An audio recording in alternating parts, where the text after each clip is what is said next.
ہم نے ہی عطا کی ہے گل و لالہ و نکہت، ہم نے ہی عطا کی ہے گل و لالہ و نکہت، تکمیل بہاراں بخدا ہم سے ہوئی ہے، پھولوں کی جبینوں سے ٹپکتا ہے لہو کیوں، جب بھی کبھی کانٹوں کی ثنا ہم سے ہوئی ہے، ہم نے ہی لہو دے کے کبھی سینچا تھا گلشن، پھر آج باد سحر مجھ سے خفا ہم سے ہوئی ہے، پتا پتا بوٹا بوٹا حال ہمارا جانے ہے، جانے نہ جانے گل ہی نہ جانے باغ تو سارا جانے ہے،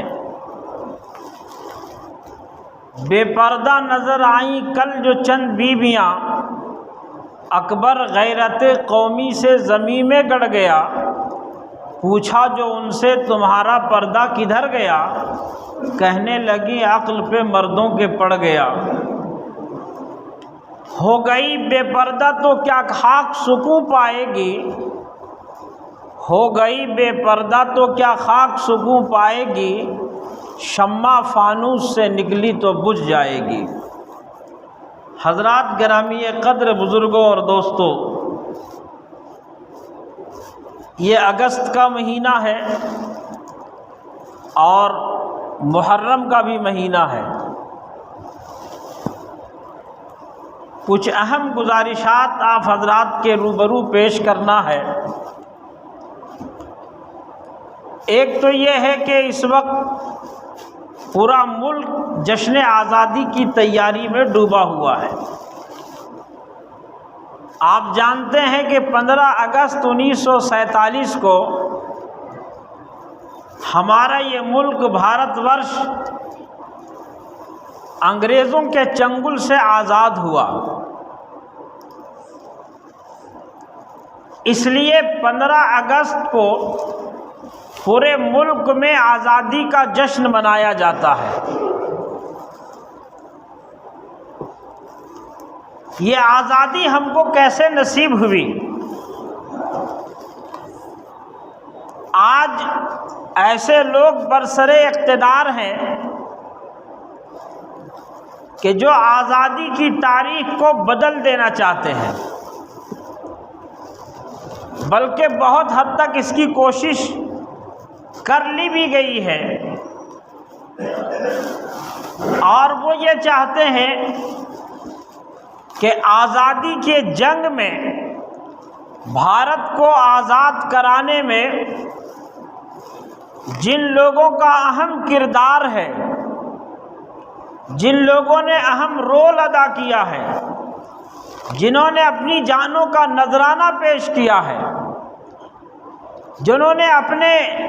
گردنوں کو کٹوا دیا آزادی کے لیے، ان کو بھلا دیا جائے اور ہم مسلمانوں کے یہاں سے بھی وہ لوگ تقریباً بھلا دیے گئے ہیں، کیونکہ انہوں نے انگریزوں کی ایک پالیسی اختیار کی ہے۔ ایک انگریز کا مقولہ یہ تھا کہ جھوٹ اتنا بولو کہ آدمی اس کو سچ نہیں تو شبہ سچ مان لے۔ ہمارے مولانا حضرت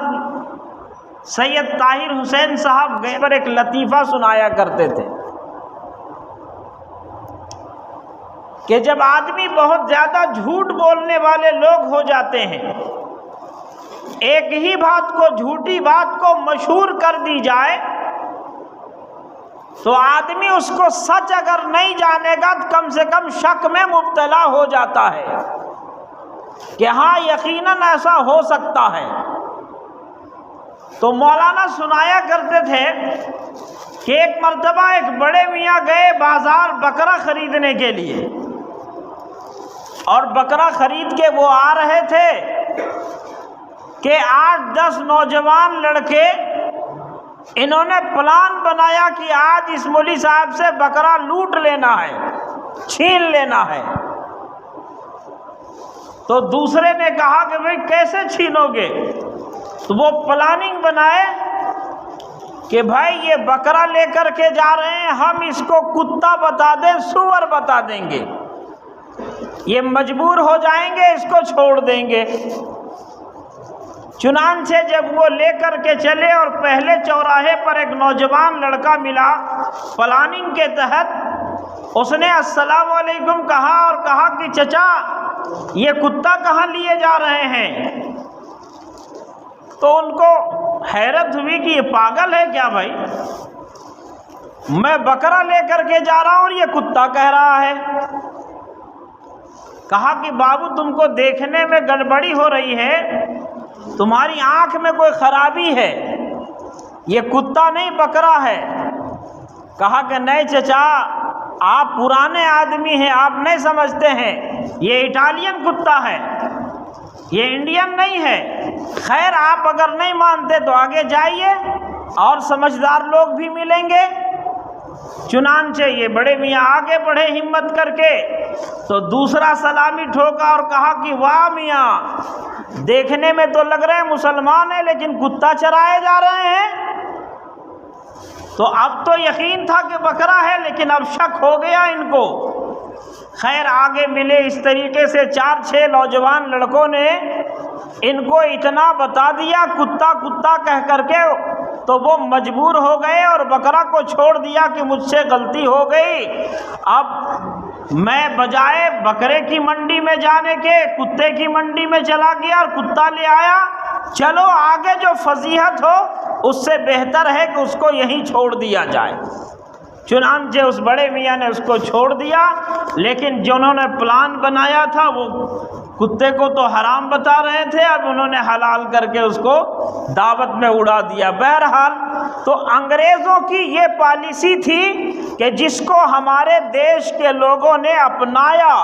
اور اپنا کر کے بار بار ایک بات کہی گئی کہ بار بار ایک بات کا اعلان کیا گیا کہ مسلمانوں کا ادھیکار نہیں ہے، مسلمانوں کا حق نہیں ہے۔ انہوں نے اپنا ایک وطن لے لیا، لیکن ان کو بتا دیجئے کہ تعمیر وطن میں ہم بھی ہیں برابر کے شریک، در و دیوار تم ہو تو بنیاد ہے ہم۔ اگر مسلمان جنگ آزادی میں ساتھ نہ دیتے اور مسلمان جنگ میں آگے نہ آتے بلکہ علماء میدان میں نہ آتے تو یاد رکھیے کہ انگریز اس ہندوستان کو چھوڑ کر نہیں جاتے،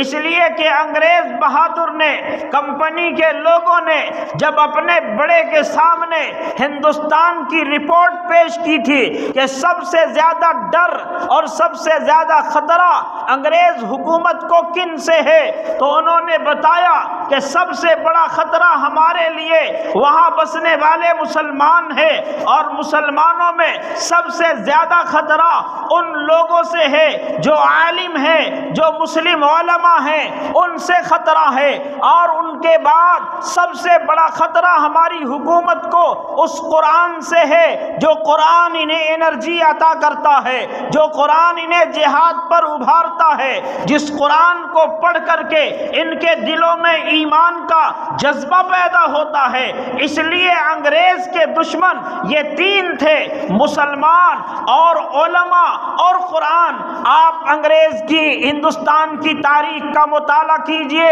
تو آپ کو معلوم ہوگا کہ اس ہندوستان میں انگریز نے پلاننگ کے تحت علماء کرام کو مارنے کی اور ان کو قربان کرنے کی جو کوشش کی گئی تھی، وہ چاندنی چوک سے لے کر پشاور تک کا کوئی ایسا درخت نہیں ہے جس درخت پر کسی عالم کی لاش نہ لٹکی ہو۔ علماء کو ختم کر دیا جائے، قرآن کو مٹا دیا جائے، اس لیے قرآن کو مٹانے کی بھی کوشش کی گئی۔ لاکھوں قرآن کے نسخے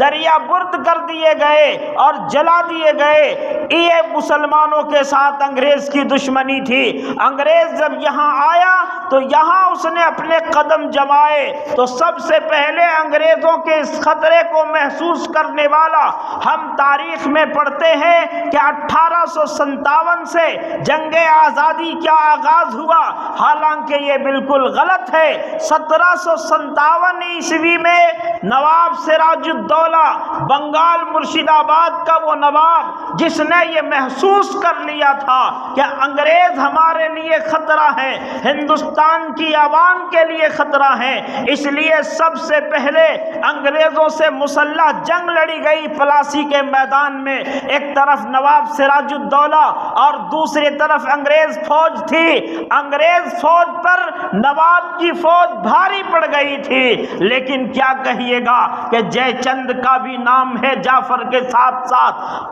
نواب سراج الدولہ کا ایک سپہ سالار تھا۔ سپہ سالار وہ ہوتا ہے یا جس کے ہاتھ میں فوج کی کمانڈ ہوتی ہے، وہ فوج کو جس طرف کہتا ہے فوج ادھر گزرتی ہے۔ میر جعفر کو انگریزوں نے خرید لیا۔ میر جعفر وہ نام ہے کہ جو ہندوستان میں غداری کی علامت ہے، ہندوستان میں غداری کی پہچان میر جعفر اور میر ساجد سے ہوتی ہے۔ یہ میر جعفر تھے۔ مسلمانوں کو ہمیشہ سے جو نقصان ہوتا ہے یہ اپنے لوگوں سے ہوتا ہے، اپنے لوگوں کی غداری سے ہوتا ہے، اپنے لوگوں کی غداری کی وجہ سے، راز فاش کرنے کی وجہ سے پلاسی کے میدان میں نواب سراج الدولہ شہید ہو گئے اور انگریزوں کے قدم مضبوط ہو گئے۔ اگر اس وقت نواب سراج الدولہ شہید نہ ہوتے تو انگریز اسی وقت دم دبا کر کے بھاگ گئے ہوتے۔ تو 1757 عیسوی سے یہ اس جنگ کی شروعات ہوتی ہے۔ ایک طرف بنگال میں نواب سراج الدولہ اور میسور میں،